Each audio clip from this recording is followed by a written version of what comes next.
আজকে আপনাদের সাথে একটা মজার ডিআইওয়াই ভিডিও নিয়ে আমি চলে এসেছি। আর ডিআইওয়াইটা কি জানেন? এই যে ল্যাম্পটা দেখছেন, এই ল্যাম্পটাকে কিভাবে আমি একটা প্লান্ট হোল্ডারে কনভার্ট করি সেইটা আপনাদের সাথে শেয়ার করব। তো চলেন শুরু করা যাক আজকের ভিডিওটা। প্রথমেই আমি এরকম কাঠ দিয়ে এরকম একটা স্কোয়ার বক্স বানিয়ে নিয়েছি এবং এই বক্স বানিয়ে নেওয়ার পরে আমি এর মধ্যে একটা গ্লাস রেখেছি। তার কারণটা হচ্ছে যেহেতু আমি মানি প্লান্ট দিব আর জীবিত গাছ দিব, তার কারণেই এটাতে গ্লাসটা রেখেছি। এরপরে আমি একটা ন্যাচারাল গার্ডেনিং রোপ থাকে সেটাকে নিয়ে নিয়েছি আমার যে প্লান্ট হ্যাঙ্গারটা বানানোর জন্য, যে ঝুলানোর প্রয়োজন পড়বে সেটার জন্য।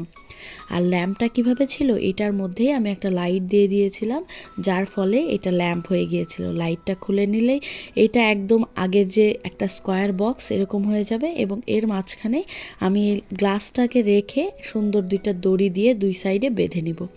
আমি এই দড়ির সাইজটা রেখেছি প্রায় 1 ফিটের মতো এবং বাঁধাতে চলে যাবে কিছুটা, সো সেই হিসাব করেই কিন্তু আপনারা নেবেন যে ঝুলটা শুধু হবে 1 ফিটের মতো। তারপরে আমি একটা রেগুলার নট বেঁধে নিচ্ছি।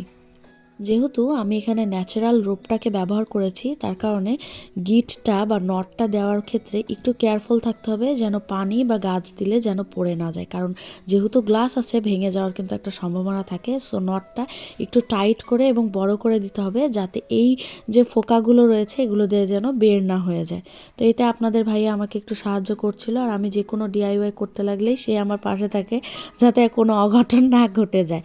তো তারপরে আমি মেপে নিচ্ছিলাম যে কতটুকু লং রাখতে চাই, যেহেতু আমি বলেছি আমি 1.5 ফিট রেখেছি, সো সেইভাবেই রেখে আমি সুন্দর করে একটা গিট বা নট দিয়ে নিয়েছি এবং দেখতে অনেকটা এরকম হলো। যদিও এখন এই রোপটা একটু ঘুচরি বা কার্ল হয়ে যাচ্ছে, বাট এইটার উপরে যখন আপনি ওয়েট দিবেন তখন এটা সোজাই হয়ে যাবে।